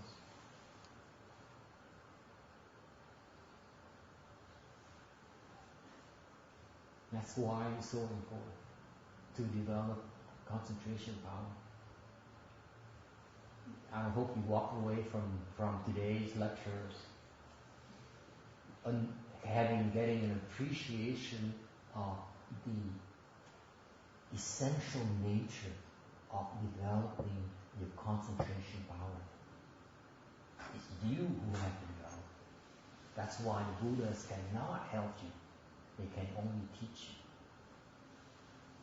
They can show you the door, the methodology. You have to develop yourself before they can use it. They can't give it to you. You see, this is what makes us different from the other practices. I do not wish to waste your time. I realize that, especially in this day and age where you are under tremendous economic pressure, professional pressure, okay? My claim to you is that chant can help relieve all those pressures if you're willing to invest a little bit of your time every day. Your time is well spent.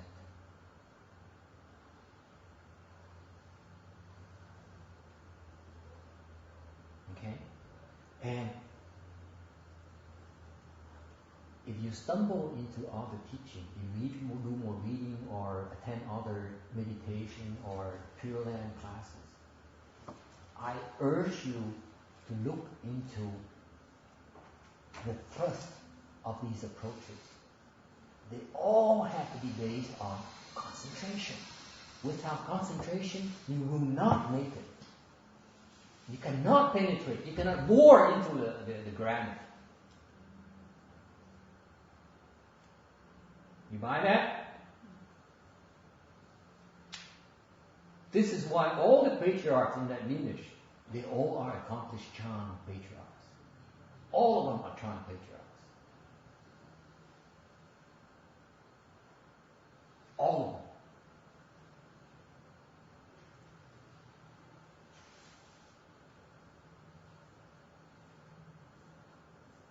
Because it represents the quickest and the most fundamental way for you to unfold the wisdom. Next week I explain to you more about wisdom and enlightenment and so on. Okay?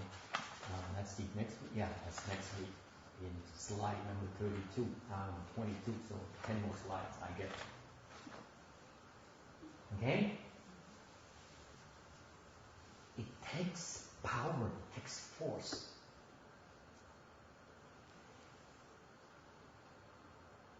You cannot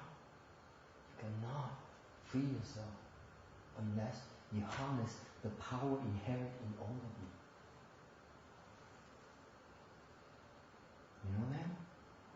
are equipped with incredible power that you can tap into. It's not me, it's not the Buddhas, it's not the Bodhisattva, it's all in you. For example, you, in 1 year's time, you're able to stay on top of your illness. So far. Right? Come on. It takes a lot of strength, a lot of power. Not easy. It takes a lot of hard work. Okay? You found a way to tap into it, then you're in control. You don't know how to tap into it, you're wasting time. You're wasting your opportunities. So, I don't know. Maybe I'm probably better off in kissing up to you and saying, oh, how great you are. I'm so happy you're here today. I hope you come back tomorrow or next week. I'll be nicer next week. Maybe next week I lower the price a little bit. Oh, by the way, make sure you make these new guys pay. I thought you were going to pay us. Oh, yeah. Next week I start paying. Okay, I'll come back next week. Okay, I would be, in no time I fill up this Buddha hall, and then I become so famous, and then I become so rich and powerful. My disciples will number in millions, probably more disciples than my old teacher, and all these famous monks combined. What for?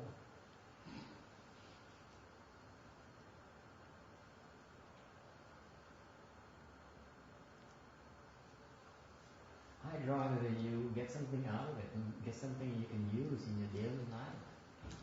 To me, that is cultivation. It's not about principles. Principles, what is it? I can talk to you about principles. I mean, Tripitaka is about one bookcase full of principles in the 5 periods of teaching. Agama, Vaipurya, Prajna, Avatamsaka, and Lotus Nirvana, okay, teachings, all those, I summarize all in one principle. Become more filial. You become more filial, you understand all these principles. I mean, it's going to take me at least 10 years to explain it. Okay? There are many ways to skin the cat, if you pardon the expression.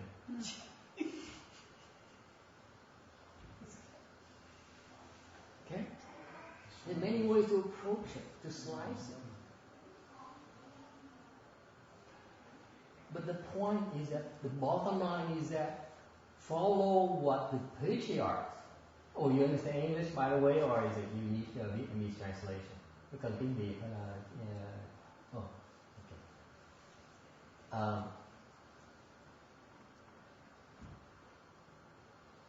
okay.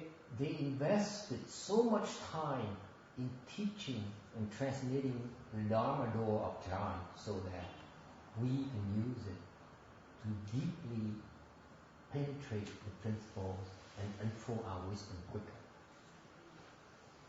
That is a real treasure, folks.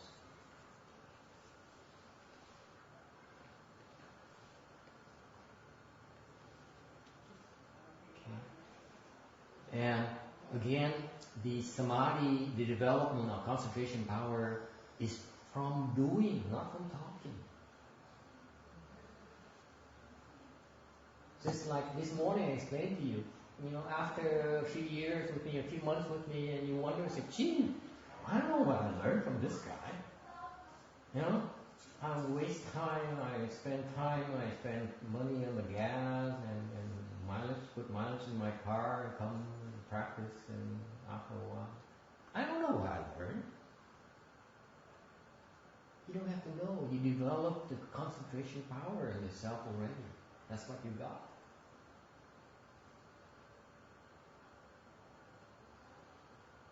You did it for yourself. I can't take it from you. You steal it from me. I can't harm you anymore. I can't steal it from you anymore. Because it's yours. You earned it yourself.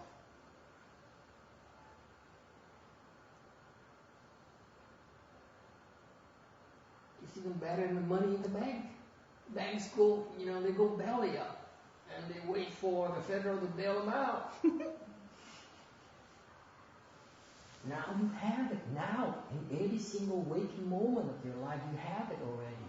You can access it. You can withdraw. You can use it.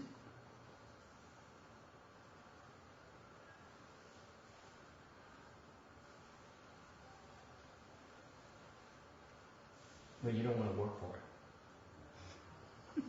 Then I can't help you. You have to work for it, folks. Okay? Any questions? Final comments? Is it too much? Let me ask you. Since you're not asking, I'm going to do the asking for a change. How do you feel about the sales pitch this year? Which one? The Sutra? Which one? Very good. That's good today, Al.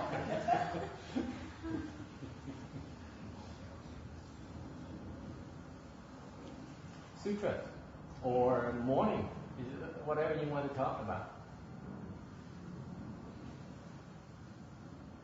Well, what's your feeling? Sutra have true marks. Okay, sounds good, but I don't know what he's talking about.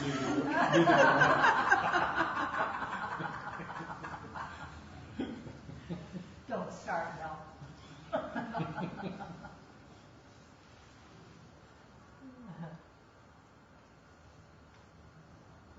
You see, I will admit to you that I'm deeply influenced by my master and my personal preference, because my master, he saw me for less than 2 minutes and he kicked me out. And so I appreciate the time that a teacher invests in you. He only gave me a few minutes and it changed my life. So the last thing I want to do for you is waste your time. So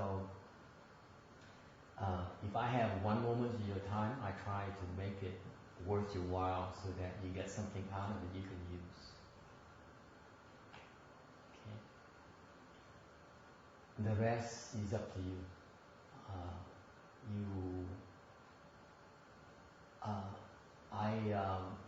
I can tell you that I'm very grateful for all of you returnees, because you've been working very hard, and it shows. The growth I see in you, I've been watching, is incredible.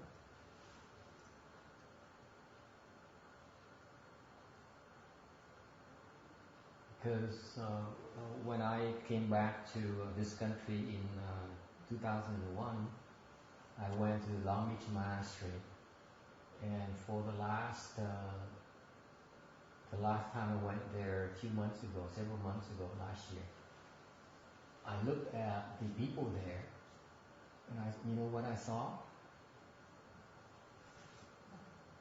Zero change. Zero change. These are the left-home people who studied under my master, who do it professionally, full-time, who devote their life to so-called cultivation, who learn the Dharma, who transmitted the Dharma. They transmit the Dharma to you that I may not even be able to transmit to you, if I want to. I'm not allowed to. Okay? They have a mountain of dharmas to practice. They have the monastery, they have the money, they have the food, they have the adoration, they have the security, they have everything that you can ever need for cultivation. And they have zero progress. And for many of you, in a few months' time, in less than 1 year, in 2 years, 4 years, for you to reach your current level of cultivation, you are outstanding. majority of you surpassed those professionals already.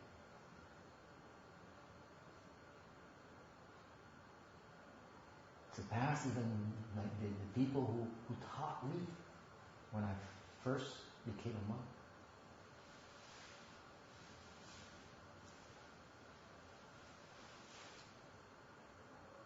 You've been working very hard, and I'm very impressed. The point is that someone said earlier, will you allow yourself to do stuff?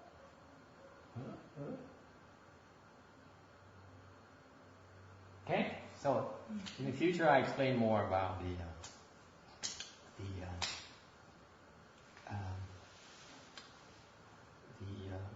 various dharmas.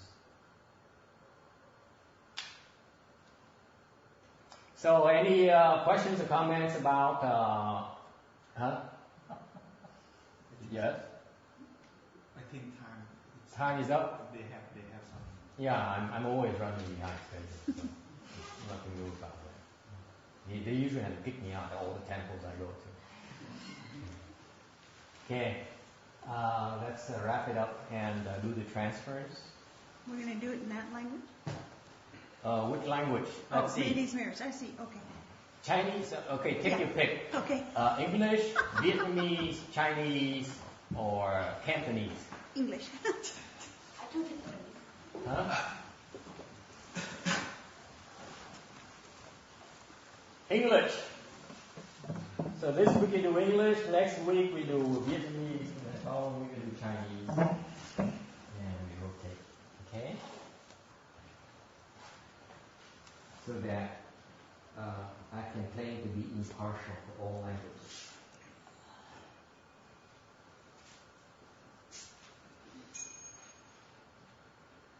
May these merit and virtues adorn the Buddha's pure land, repaying the 4 kinds of kindness above, aiding a threefold path